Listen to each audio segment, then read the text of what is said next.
My name is Walter McLean. I'm 76 years old, a retired high school history teacher, and for the past 8 years, I have lived with my daughter Linda and her husband Dave in a modest but respectable 2-story house on the edge of Indianapolis.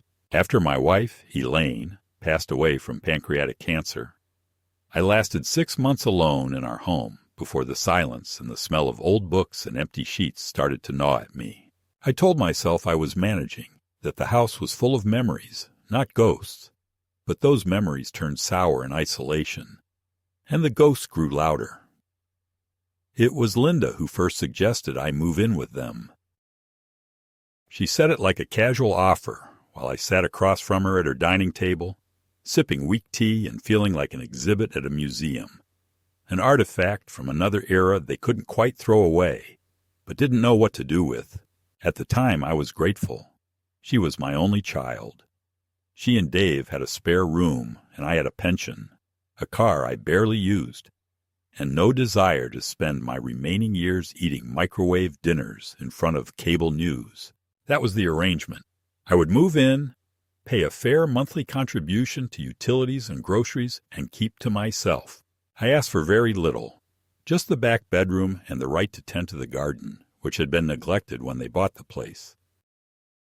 I repainted the shed, planted marigolds, built a lattice for the climbing roses, and turned a patch of their weedy backyard into a small vegetable plot. For a while, I thought I had found a version of peace. Not the one Elaine and I had imagined for our twilight years, but at least a version where I had purpose. I didn't meddle. I didn't comment on Dave's politics or Linda's long working hours.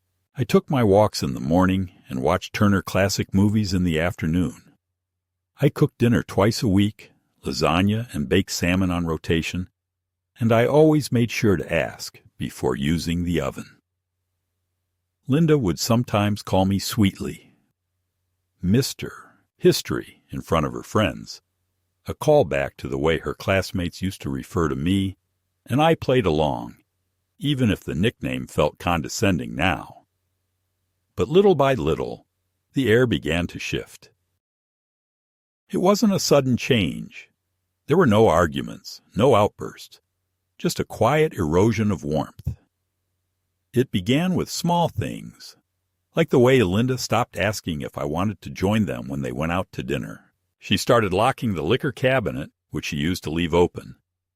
Dave, once chatty and full of jokes, became curt, always on a call or heading out whenever I entered a room. I started noticing the subtle pauses in conversation when I came downstairs, the way their tone shifted into something falsely cheerful. I told myself I was imagining it, that people change, that families settle into new rhythms. But then came the incident with the thermostat. It was mid-November, and I woke up shivering. I went to adjust the heat only to find a note taped over the controls. Do not touch. Set for efficiency. I said nothing, wrapped myself in an extra sweater, and kept to my room. The room itself was modest. A full-sized bed, a writing desk, a small bookshelf where I kept Elaine's old copy of Middlemarch, a few Lincoln biographies, and my teaching binders that I couldn't bring myself to throw away. There was one window facing the back garden, and I liked to sit there in the afternoons with a cup of black coffee, watching squirrels scatter and birds gather on the feeder I'd nailed to the oak tree. That little corner of the house felt like my last piece of territory, my trench in the war of quiet withdrawal. Linda never raised her voice. She didn't need to. She was always pleasant in that strained, managerial tone people use with difficult customers. She'd knock on my door to tell me they'd be out late, or that the house cleaners were coming and I should try not to be in the way. One afternoon she mentioned that her cat, Mr. Biscuit, was getting anxious and might need a space of his own. I thought nothing of it. The cat was a neurotic Maine Coon with digestive issues and a taste for expensive kibble.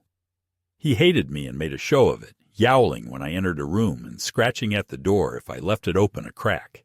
I kept my distance. Despite everything, I clung to the hope that I was still part of the family.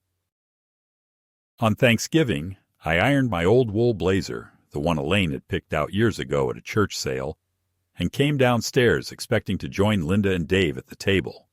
Instead, I found a note. At Dave's sister's place this year. Turkey's in the fridge. Help yourself. I ate my meal alone, with canned cranberry sauce and cold stuffing, trying to convince myself it didn't matter. Sometimes I would catch sight of myself in the hallway mirror and be startled by the image. A tired old man with thinning hair and sad, watery eyes. Someone I didn't recognize. My hands still looked strong, veined and calloused from decades of turning soil and grading papers. But the rest of me felt like a shadow of the man I had been. In my dreams, I would hear Elaine's voice calling me back to the home we shared, the one I had sold too quickly, thinking I would find comfort in proximity to blood. I should have known better. What kept me going were the routines. I made my bed each morning with military precision, watered the roses even when they started wilting in the early frost, and reread passages of A Tale of Two Cities just to feel the weight of memory. I even started journaling again, something I hadn't done since Elaine's diagnosis.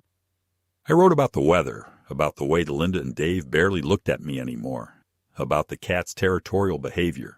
I didn't know what I was preparing for, only that something was coming, something I didn't yet have words for. And then one day, I came back from a morning walk, my breath visible in the cold November air, and found the door to my room open. The bed was gone, the bookshelf was bare, my desk had been moved. In its place, a plush cat tree stood in the center of the room, surrounded by new furniture, including a custom-built litter box enclosure and a set of designer food bowls. Mr. Biscuit sat there proudly, blinking slowly at me like a monarch surveying his throne. I called out to Linda, and she appeared at the top of the stairs, holding a mug of coffee, her expression placid and unreadable. "Oh, you're back," she said lightly, as if nothing was amiss. "We moved your things downstairs. The basement will be quieter for you." That moment, that single cold-blooded sentence, was when I understood. I wasn't family. I wasn't even a guest. I was an inconvenience, a placeholder. They had given my room to the cat.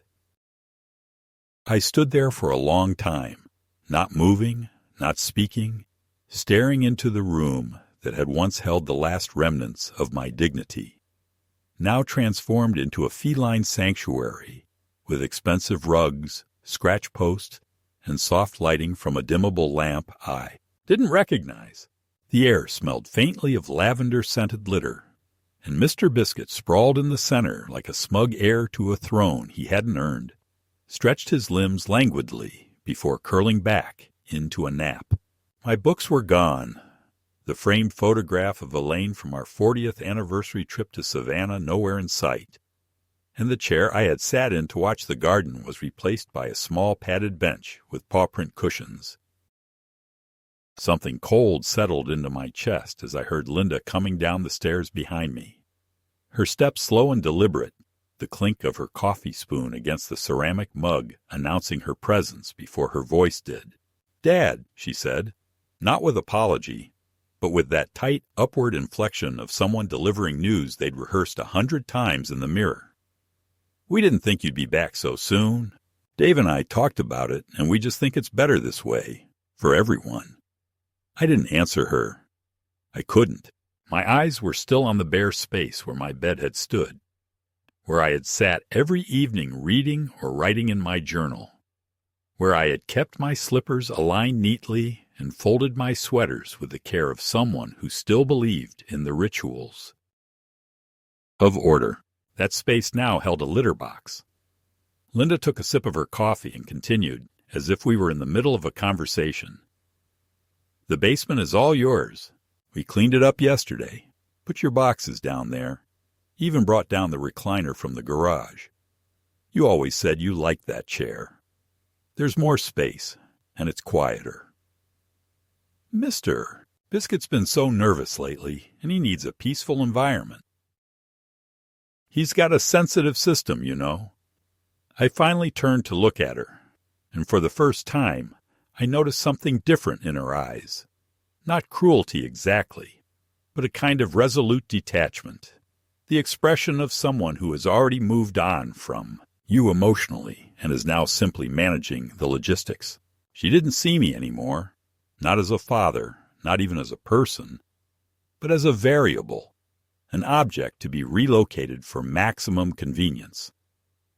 "I see," I said, my voice low and unfamiliar even to myself. "And the decision was made. When?"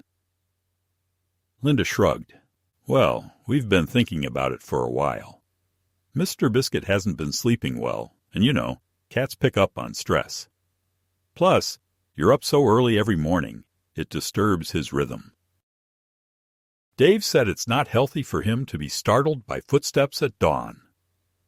She paused to take another sip, as though the logic of her justification was sound and needed no further elaboration. "The basement's warmer now. We added a space heater, and I put your slippers right by the bed. You'll see. It's actually kinda cozy." It occurred to me then that she had used the same tone of voice when explaining to her children years ago why their goldfish had gone to live on a farm, or why they couldn't bring their stuffed animals to school.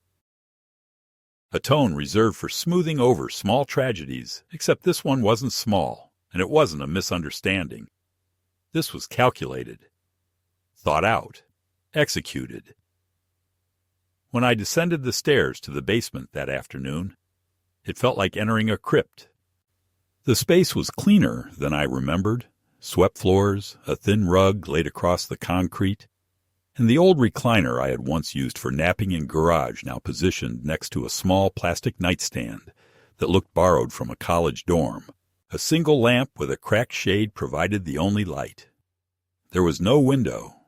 The air was dense and stale, smelling faintly of paint and something sour in the far corner, where a laundry machine sat humming. My suitcase was propped neatly against the wall, zipped up as if someone had packed it on my behalf. I sat in the recliner and tried to piece it together. How this had happened, why it had come to this. I had never been a demanding man. I had never raised my voice to Linda, never forced my way into their decisions, never insisted on more space, more time, more attention. I thought that by being small and quiet and cooperative, I would be allowed to stay, to exist. But it turns out that silence doesn't earn you a place. It just makes it easier for people to erase you. The next day I woke to the sound of Mr. Biscuit crying upstairs, his high-pitched yowls echoing through the floorboards like some cruel symphony of victory. I got up slowly, knees stiff, and shuffled toward the stairs. As I passed the furnace, I saw my boxes stacked in the corner, mislabeled, jumbled, with MISC, written in Linda's handwriting across one, Dad's stuff, junk, on another. The journal I had been keeping was sitting on top, and I picked it up, flipped to a clean page, and began to write. They gave my room to the cat today. I wrote the sentence over and over again, like a prayer, until my hand cramped. Later that afternoon, I tried to make small talk with Dave as he came home from work. He was polite but distracted, clearly uncomfortable. He offered me a sandwich he hadn't finished from lunch, then left it on the counter and disappeared upstairs. Linda emerged 20 minutes later, announced that they were having a couple's night in, and gently but firmly closed the basement door behind her. It was then that I realized they had added a latch to the inside of the door, so it would stay closed unless someone from above opened it. The days blurred together after that. I kept to the basement, only coming up when I had to. Bathroom, food, the occasional trip to the garden when no one was looking. My knees ached from the stairs, and my sleep became fractured, haunted by the sound of the cat running overhead, thumping his way from room to room like a king surveying his dominion.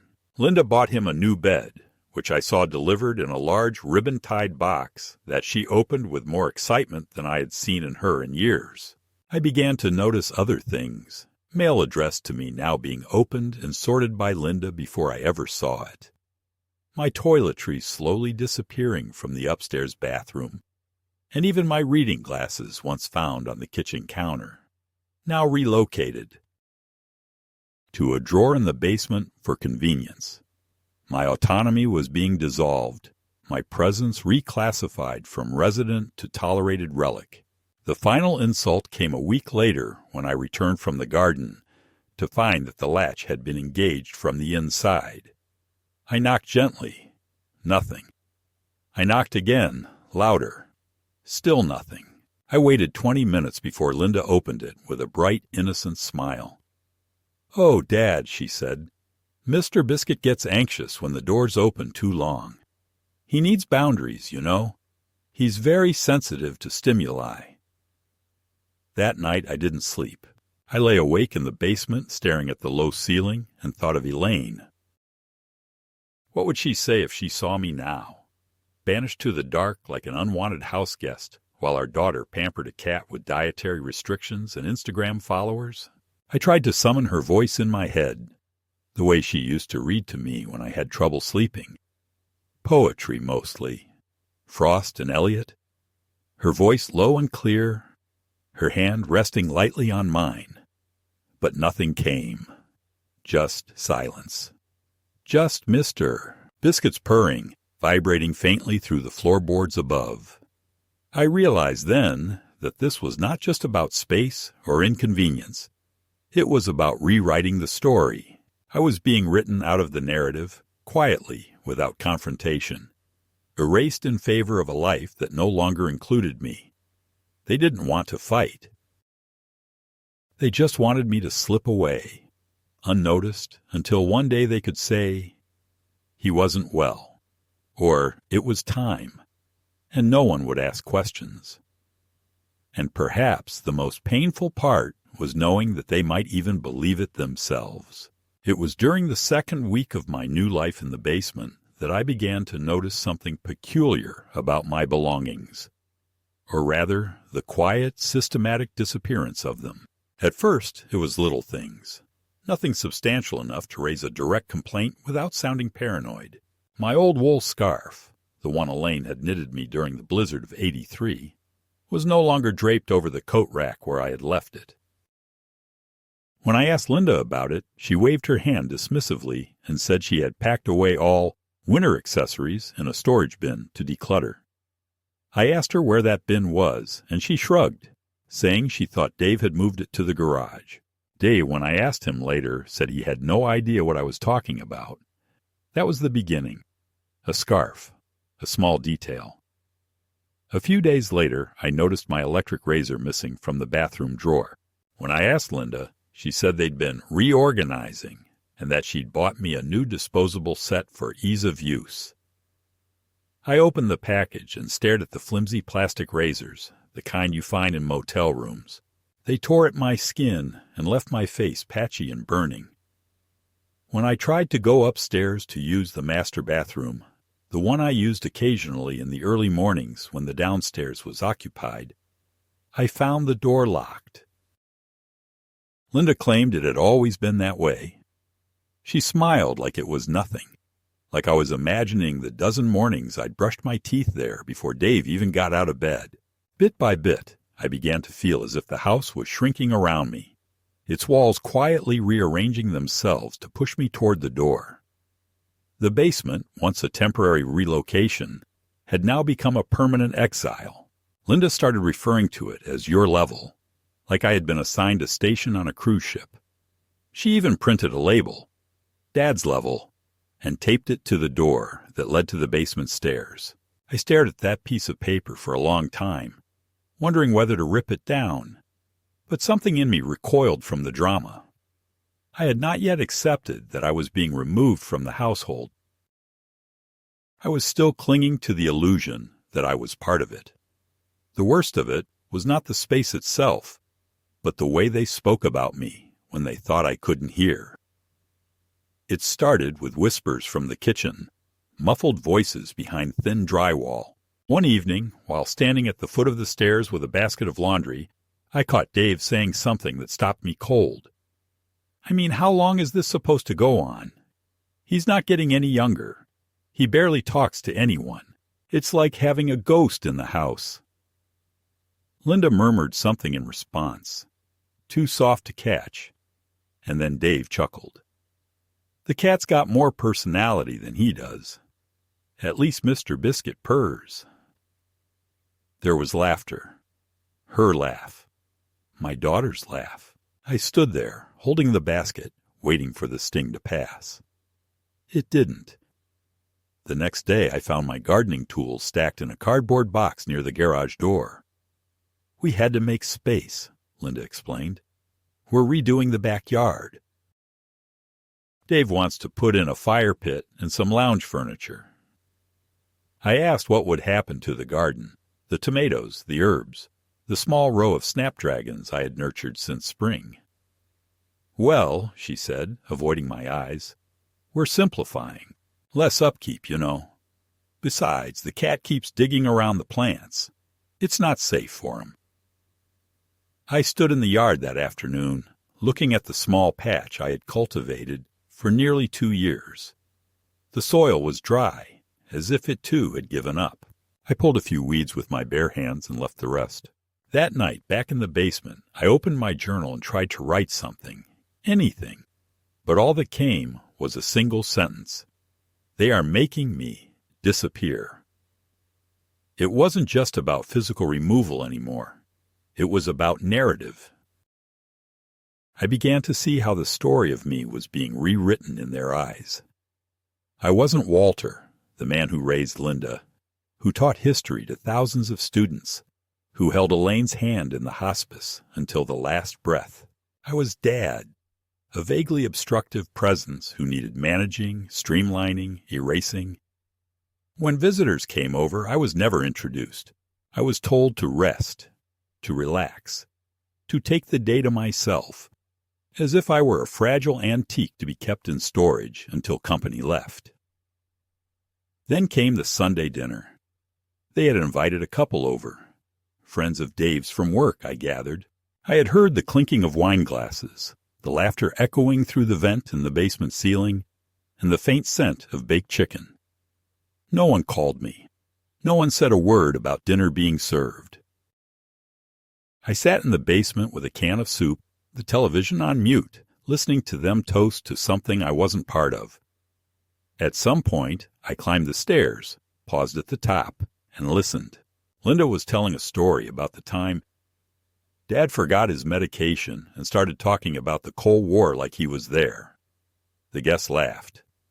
Dave added something about me thinking the toaster was a telephone. Another round of laughter. I turned and went back downstairs, but not before I heard Linda say, "He's harmless, just a little out of it. We're thinking of looking into a care situation soon.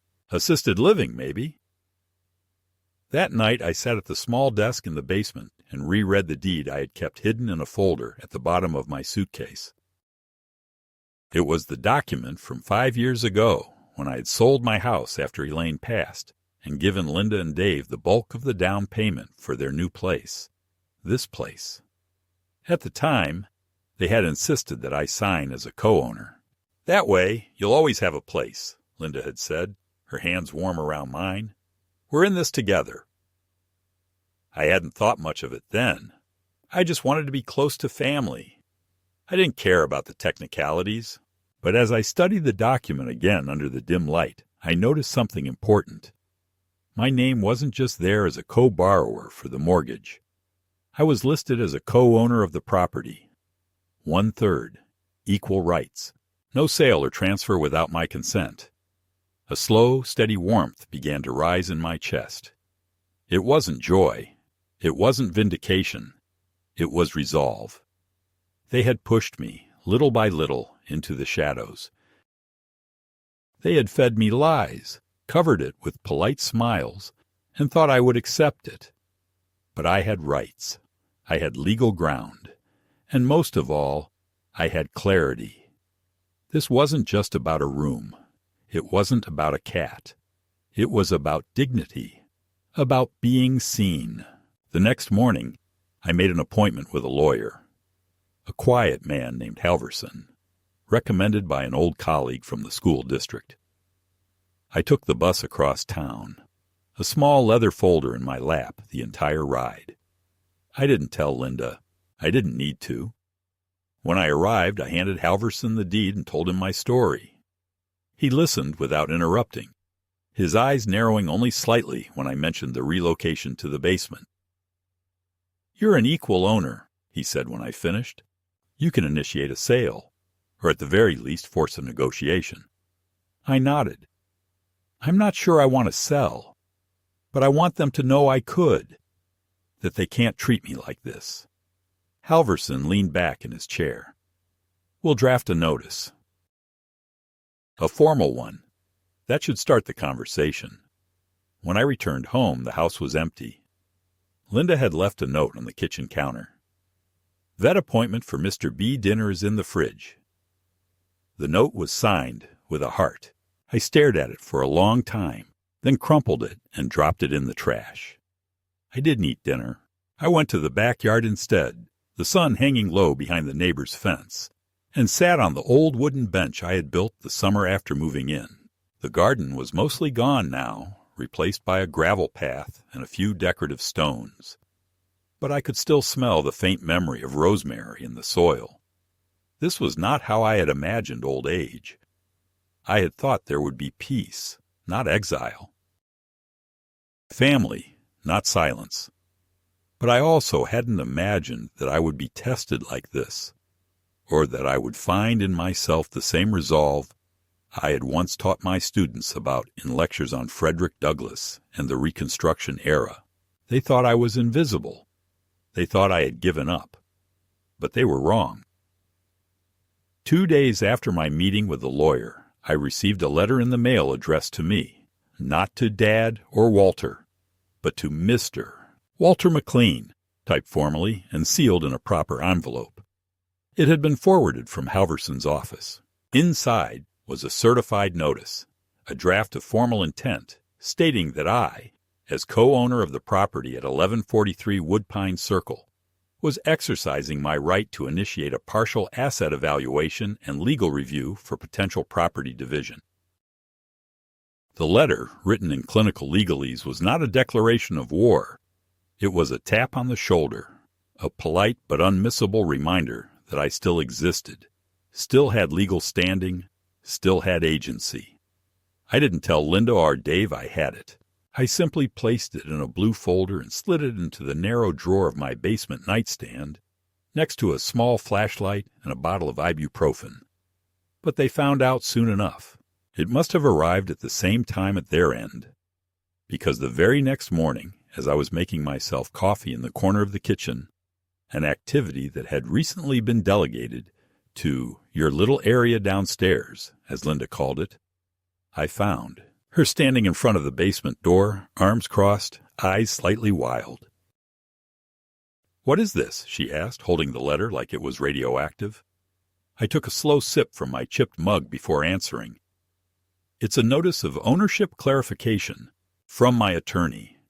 Her voice rose a little too quickly, too shrill to pass as composed. "Ownership clarification? What are you talking about? What attorney?" "I met with Mr. Halverson. He helped me review the deed you and Dave had me sign when I moved in." Linda laughed, but it was short and without humor. "Oh, my God, Dad! You're not seriously thinking—" "I'm not thinking anything yet," I interrupted. "I'm simply establishing the facts." Her face twisted with something I hadn't seen since she was a teenager, an anger she tried to pass off as frustration, but which had that old, petty undertone of being caught red-handed. "You're making a huge mistake," she said, her tone hardening. "You don't understand what you're doing. This isn't just some game. You're threatening everything we've built." I let the words hang for a moment before replying. "Am I?" I asked quietly. "Because from where I sit, I've been treated like a squatter in a house I helped pay for. I've been moved into a basement. My belongings have been taken or thrown out. I've been lied about to guests, shut out of dinners, locked out of rooms. And now I hear you're planning to look into assisted living for me." Linda's expression faltered for the briefest of moments before she recovered. "We're worried about you, Dad, that's all. You've been forgetful, withdrawn. You barely talk anymore. You're not yourself." "I'm exactly myself," I said, my voice low but steady. "I'm just not the version of me that rolls over when you make decisions about my life behind my back." She stepped forward, lowering her voice, trying to contain her rage inside a whisper. "You really want to start a legal fight with your own daughter? You want to drag us through court?" I didn't answer that. I simply turned, walked past her, and descended the stairs to my level. That evening, the atmosphere in the house changed. Dave barely looked at me during dinner, and Linda was tight-lipped, smiling too widely, pouring too much wine. There was tension in the way their forks clinked against the plates. In the low hum of the television, they didn't appear to be watching. I stayed in the basement that night, reading the letter again by the dim light, then slipping it back into the drawer, realizing this moment, was the pivot. Everything before had been quiet erosion, little humiliations. But now the lines had been drawn. The war had gone from passive to active. The tension wasn't just emotional anymore. It was strategic. The next morning, I found my checking account had been locked. I went to the bank in person. The clerk, a young woman with tired eyes, politely informed me that the joint access permissions had been temporarily updated due to a fraud concern. When I asked who had made the change, she hesitated, then showed me a document with Linda's signature at the bottom. "She said you'd approved it verbally," the clerk added, looking unsure. "I did no such thing," I said calmly. "Reverse the block. Now." I spent the rest of the morning with the bank manager, explaining the situation, providing ID, answering questions only I could have known, and finally re-establishing full control of my accounts. On the way home, I stopped by Halverson's office and told him what happened. He shook his head slowly. "It's starting," he muttered, scribbling notes. "They're testing how much pushback they'll get. From now on, document everything." That night, Dave cornered me in the hallway. It was the first time in weeks he'd spoken to me directly without Linda present. "What exactly do you want?" he asked, arms folded, voice low. "You want us to pay you back? Is that it? You want to sell the house out from under us?" "I want you both to understand that I'm not going to disappear," I replied. "That's all." He sneered. "Well, you've made your point, haven't you? Congratulations." I looked at him for a long moment. I had taught hundreds of boys like him, charming when it served them, dismissive when it didn't. I didn't answer. I turned and walked past him, back down to the basement. The following day, my doctor's office called. I had a routine checkup scheduled, but the nurse sounded confused. "Mr. McLean, did you cancel your upcoming appointments?" "No," I said slowly. "Why?" "There's a note here. Says you're entering assisted care, and all primary care should be transferred. Did your daughter mention this to you?" I almost laughed. "No," I said. "She didn't." I hung up and stared at the wall for a long time. That was the day I began photocopying every document, scanning every record. I called my insurance company, Social Security, my pension administrator, and instructed them to revoke any third-party access that wasn't explicitly authorized in writing by me. I visited my old school district office and requested a formal reprint of my teaching records. I wanted to be ready. For what, I wasn't entirely sure. But I knew something was coming. And then it did. A week later, I found a note taped to the refrigerator. In Linda's handwriting, it said, "We'll be away for a few days. Conference in Nashville. Please feed Mr. B and keep the house locked." They were gone. Just like that, they left me alone in the house for 4 days without speaking another word about the letter, the bank incident, the doctor's call. I walked through the rooms freely, something I hadn't done in months. I sat in the living room, opened windows, read in the daylight. But even in that silence, I knew it wasn't peace. It was retreat. They were planning something. This was the calm before the next strike. So I began planning too. I visited a realtor. A kind woman named Mary Ann, with sharp eyes and a calming voice. I told her about the house. She came to inspect it under the pretense of being a friend of the family. And after a quick tour, she told me the house could easily list for $560,000, possibly more. I thanked her and said I'd be in touch. Then I went back to Halverson. I want to prepare a legal trigger, I said. If they try anything again, anything at all, I want to be ready to file for a forced sale. He looked at me with a kind of quiet respect. You've got it. That night, back in the basement, I opened my journal again. I flipped past the old entries, past the page where I'd first written about the cat taking my room, past the stories of the scarf, the garden, the basement, and stopped on a new page. In large, clear handwriting, I wrote, "They tried to erase me. I remembered who I was." They came back from their trip 3 days later, entering the house with an energy that was unmistakably manufactured. Too loud, too bright, too normal to be genuine. I was sitting in the kitchen when they walked through the door, suitcases rolling behind them, sunglasses still perched on their heads despite the overcast sky. Linda paused when she saw me sitting at the table with a book open in front of me and a cup of tea in hand. Dave didn't say anything. He kept walking toward the hallway, his mouth drawn in a tight line. Linda, ever the actress when it suited her, put on a smile so exaggerated it bordered on satire. "Hey, Dad, we're back. How was everything here? Mr. Biscuit okay? Nothing burned down?" Her voice was high-pitched and falsely cheerful, a tone she reserved for uncomfortable social functions and forced phone calls to distant relatives. I looked up from my book slowly, met her gaze, and gave a small nod. "Everything was fine," I said.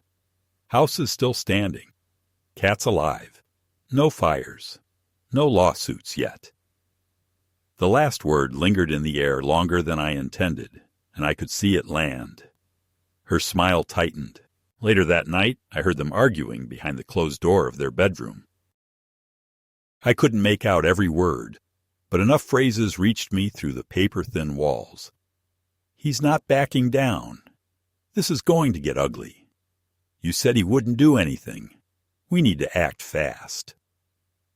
The next morning, I found that the door to the basement had been fitted with a lock on the outside.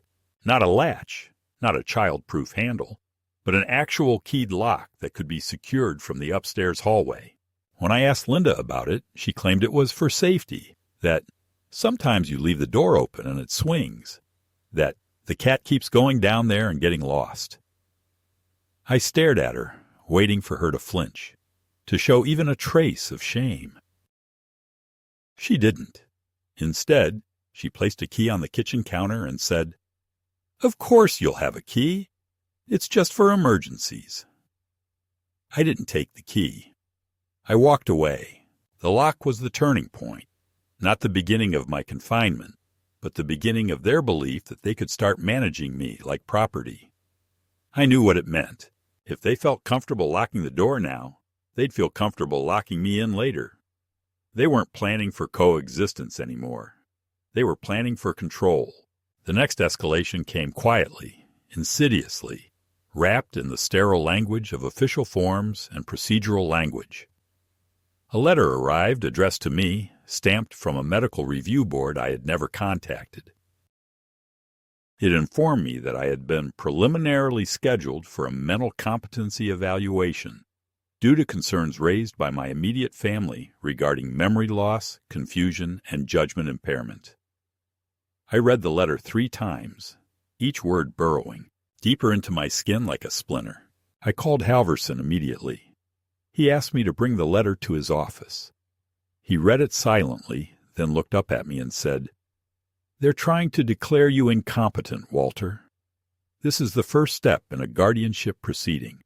If they succeed, you'll lose control of your finances, your property, Your medical decisions, everything. I stared at the floor for a long time before answering. They've already taken my room, I said. Now they want to take the rest. Halverson nodded grimly. You'll need to undergo an independent medical exam. I'll arrange it through our own channels. But you need to be very careful. If they sense you're resisting too openly, they might try something more drastic. More drastic came sooner than expected. That weekend, Linda hosted a dinner party under the guise of celebrating her promotion at work. I wasn't invited, of course, but I wasn't exactly forbidden either. I stood in the corner of the living room as guests arrived, watched her glide around the room in a silk blouse, watched Dave pour drinks and make jokes about stress and retirement. At one point, Linda introduced me to a couple I didn't recognize, smiling that rehearsed smile. This is my father, she said. He lives with us now. It's been an adjustment. He has his quirks. But we manage. The woman nodded sympathetically, leaned in as if she were confiding in me. My father lives with us, too. It's not easy, is it? I opened my mouth to answer, but Linda cut in. Dad's been through a lot. We've had to put some support in place. Doctor visits, medication. It's hard to watch the decline. That was the moment. I realized they were building a narrative, a slow, calculated rebranding of my identity from man to burden, from resident to liability. I said nothing at the time, but when the party ended and the last guest had gone, I asked Linda to sit down at the kitchen table. Let's be honest now, I said. Are you planning to put me in a facility? Is that the goal? She didn't answer right away. She poured herself a glass of water, drank half of it, then sat down across from me. Dad, she said slowly, you need more care than we can give you.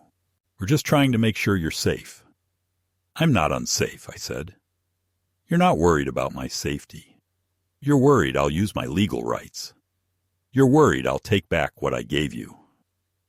She didn't deny it. Instead, she said, you don't understand how much stress this is putting on us. This house, the mortgage, Dave's job, the cost of your food, your prescriptions. It's not easy. I stared at her. I paid for this house, I said. I gave you the down payment. I helped you secure the loan. I signed the deed. You promised me a place. Instead, you gave my room to a cat. Her face flushed red. Don't be dramatic. We never meant to hurt you. But things change. Needs change. We're doing the best we can. You're doing the best for yourselves, I said. I've seen the accounts. I know about the refinance. I know about the equity loan you pulled using the house. Without telling me.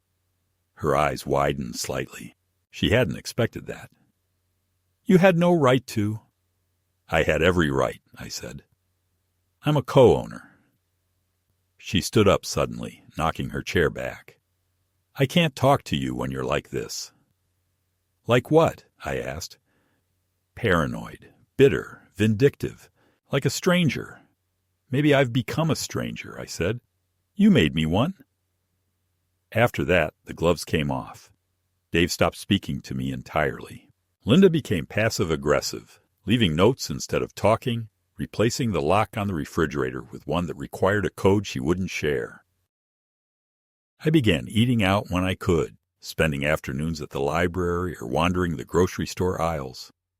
Not because I needed anything, but because it was the only place I could still walk without being watched. The cat, Mr. Biscuit, started avoiding me too, as if he had inherited the household's distrust. I couldn't blame him. In that environment, loyalty was a foreign language. The independent evaluation took place 2 weeks later. Halverson had arranged it with a licensed neurologist and a psychologist, both of whom conducted their assessments over a series of quiet, respectful sessions. They asked about my memory, my sense of time, my understanding of current events, my handling of finances. I performed well. They asked me to draw a clock, recall 3 words, Explain what I would do if I smelled smoke in a theater. All simple questions. I answered with clarity. They made notes. They asked about Linda, about my living situation. I told them the truth. When the results came in, Haverson called me to his office. You passed, he said. No signs of a cognitive impairment. You're of sound mind, fully competent. Their petition will fail. I nodded. Good. But, he said, they won't stop. I know. That night, I opened a new bank account in my name alone. I moved my pension deposits, redirected all my mail to a post office box, and began looking for an apartment. I found one across town, small but clean, in a senior-friendly complex with a little balcony and enough space for books and a desk. I signed the lease. I paid the deposit. I didn't tell Linda. A few days later, I returned home, packed a single suitcase, and left a letter on the kitchen table. It read, Linda, Dave, this house no longer feels like home. I found a new place. I will not be returning. Do not attempt to contact me. I have retained legal counsel.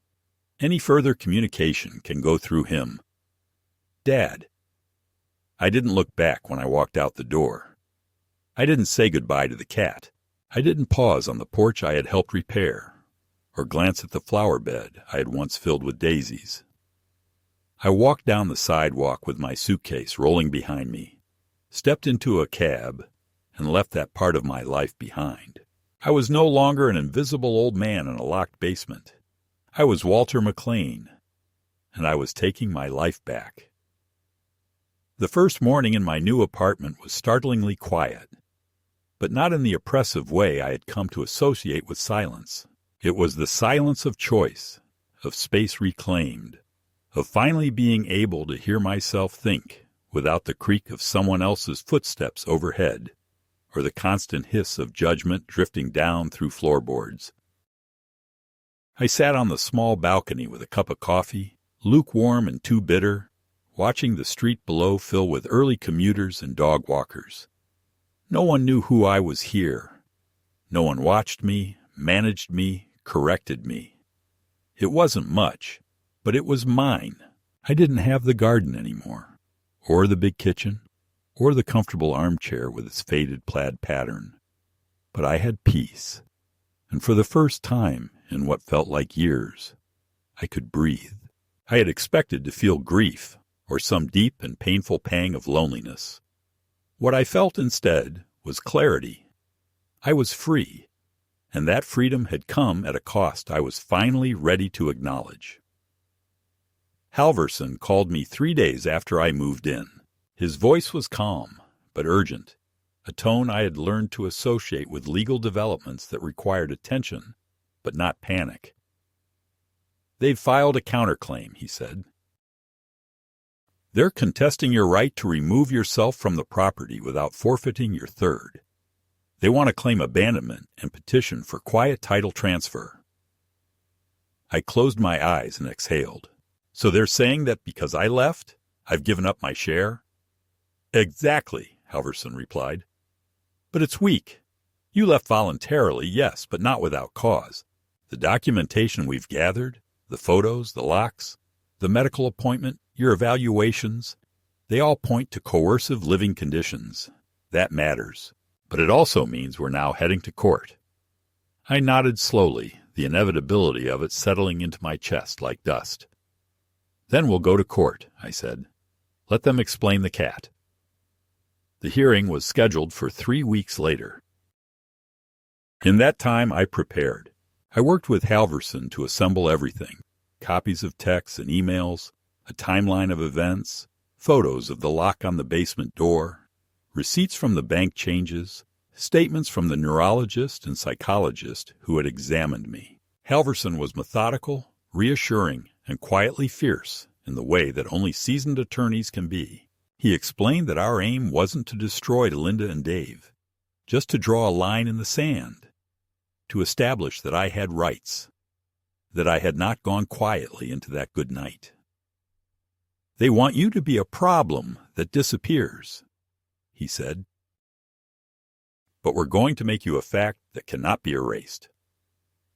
The morning of the hearing, I wore my best suit, navy wool pressed the night before, with a tie that Elaine had once said made me look respectable but not boring. I arrived early, sat in, the hallway outside the courtroom, and watched as Linda and Dave arrived, both dressed in muted tones, faces drawn. Linda saw me first. Her eyes flickered, something between surprise and irritation, then quickly cooled into the professional distance she used like armor. Dave didn't look at me at all. Inside, the courtroom was small, utilitarian, with beige walls and a row of fluorescent lights that buzzed faintly overhead. There was no jury, no dramatic gallery, just a judge, 2 lawyers, and a table for each side. Halverson presented our case with calm precision. He laid out the facts.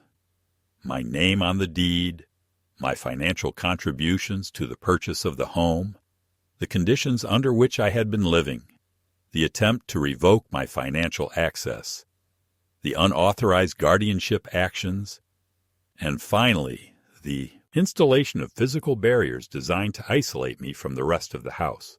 He introduced documents and played a short recording, captured accidentally on my phone, of a conversation between Linda and Dave discussing how long the old man would last, and whether he could be gently pushed out if the legal stuff didn't work. I hadn't wanted to use that recording at first. It felt cruel. But Halverson insisted it was necessary, that the court needed to hear the truth without polish. Linda's lawyer countered with a polished narrative of their own. Concern, stress, financial pressure, confusion about legal terms, and an assertion that I had misinterpreted benign intentions. They showed pictures of the cat's anxiety medication, cited articles about intergenerational conflict, and suggested that perhaps my withdrawal was a symptom of cognitive strain. Linda even took the stand, spoke in soft tones about the emotional toll of caring for an aging parent who wouldn't let her help.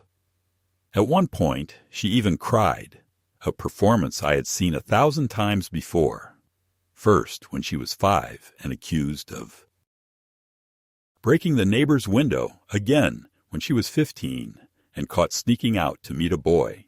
It hadn't changed. When I took the stand, I told the truth.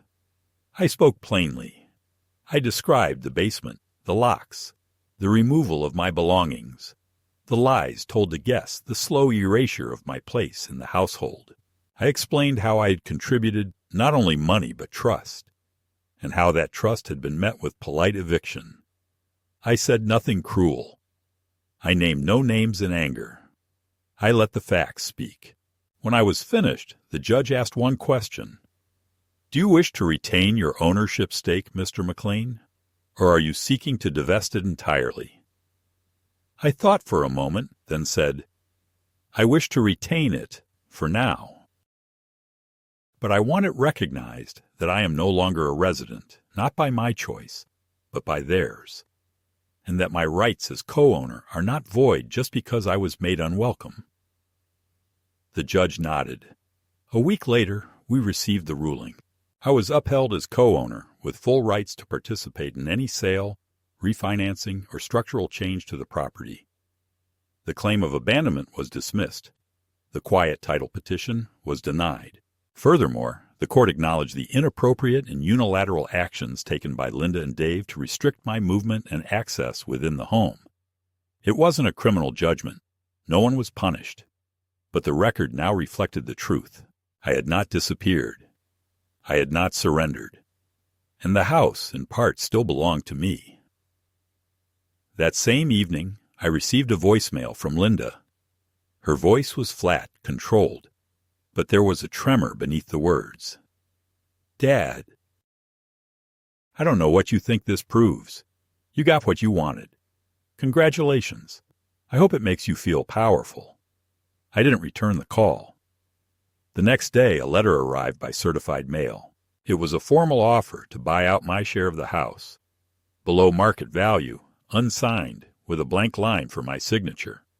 I passed it to Halverson, who smiled and tossed it in the shredder. "We wait," he said. "When they realize you're serious, the number will rise." Over the following weeks, I received 3 more offers, each higher than the last. The final one came with an apology letter from Linda, short, vague, emotionally restrained. "I'm sorry things got so out of hand.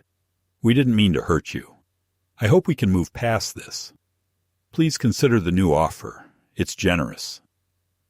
The amount was fair, not generous, not close to what the house was worth, but enough for a clean break. I called Halverson. "Let's counter. 20% above market value, or we force a public sale." He nodded. "That'll get their attention." It did. A month later, the house was listed. I didn't go back to see it one last time. I didn't walk through the garden, or step into my old room, or look for the chair in the corner. I didn't want to see what they had done to it, what pieces of me had been scrubbed away or painted over. I let the past go quietly, with no ceremony. When the sale closed, Halverson wired the proceeds to my new account. I looked at the number for a long time, not with greed, but with awe. Not because I had won, but because I had survived. I stood on the balcony that night, watching the stars emerge one by one, and thought of Elaine. Her laugh, her steadiness, the way she always knew when something had shifted in the house before I did. I imagined her sitting beside me, hand resting on mine, and I whispered into the night, "We're okay now. It's over." And though I was alone, I didn't feel alone. Not anymore. In the months that followed the sale of the house, I settled into a rhythm that felt unfamiliar at first, but slowly began to stitch itself into something resembling a life. My apartment, modest and spare, began to take on the shape of me, my books arranged carefully on a new shelf, photographs of Elaine and I in silver frames along the mantelpiece, my teaching certificates and letters from former students pinned neatly above my desk. I bought a small table for the balcony, planted herbs in pots, basil, thyme, a single struggling tomato vine, and found comfort in their steady, silent growth. I resumed walking each morning, rising before the sun and making my way through the quiet streets before the world woke up. Not because I had somewhere to be, but because I could, and because I no longer feared coming home to a locked door or a note, telling me where I could and could not go.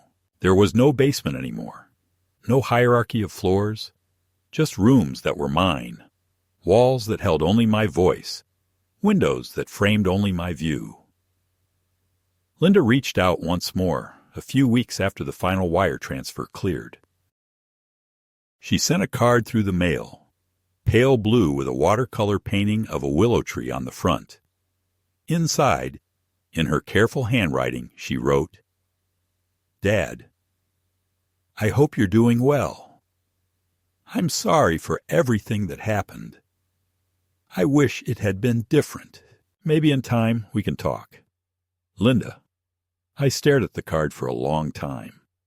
There was no return address, though the postmark was local. I didn't respond. I placed the card in a drawer with a few other things I wasn't ready to throw away. Elaine's last letter to me, a photo of Linda at age 7 with a popsicle stain on her chin, and the first journal I had started when I moved into their home. I wasn't angry anymore. Not in the way I had been. What remained wasn't rage, but a kind of cool, tempered sorrow. The kind that settles in the bones, when you realize something you loved has transformed into something you no longer recognize. I didn't hate her. I didn't even resent her. I simply understood that she had made her choices, and I had made mine, and that the damage between us wasn't something that could be undone with a card. I saw Dave once, by chance, at a grocery store not far from where I used to live. He didn't notice me at first. He was in the frozen food section, staring blankly at a wall of pizzas, muttering something into his phone. I watched him for a moment, then turned down another aisle before he could see me. There was nothing to say. We had nothing left to negotiate. I left the store without buying anything, walked home slowly under a sky that threatened rain but never delivered it, And when I got back to my apartment, I made myself a simple meal and read for an hour before bed. It was a quiet life, but it was mine, entirely mine. Sometimes I catch myself wondering what became of Mr. Biscuit, whether he still rules over whatever corner of their new life he occupies, whether they miss the room they gave to him, whether they ever speak about me, about what happened. I wonder if Linda lies awake at night, asking herself where she crossed the line, or if the story she tells herself is cleaner than the truth. I don't dwell on it. These thoughts come and go, like weather. I acknowledge them, then let them pass. More often, I think of Elaine, her voice, her laugh, the way she used to say my name when she was teasing me. I keep her photograph near the bed, and sometimes, before I sleep, I speak to her, not loudly, not with expectation, but softly, like someone remembering a prayer they used to know by heart. I tell her that I miss her, that I tried my best, that I finally found peace.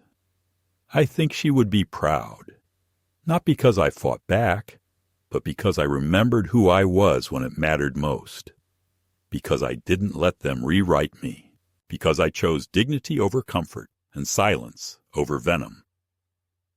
I started volunteering at the library down the street, helping with adult literacy classes. Most of the students are younger than me, immigrants or working men and women trying to find new ground in unfamiliar territory. They call me Mr. Walt and ask questions with an earnestness that reminds me of my early teaching days. I don't tell them much about my past. I don't talk about the house or the cat or the daughter who forgot how to love without conditions. I simply show up, open the books, and help them sound out the words. It feels good to be needed for something simple, something human. It feels good to be seen.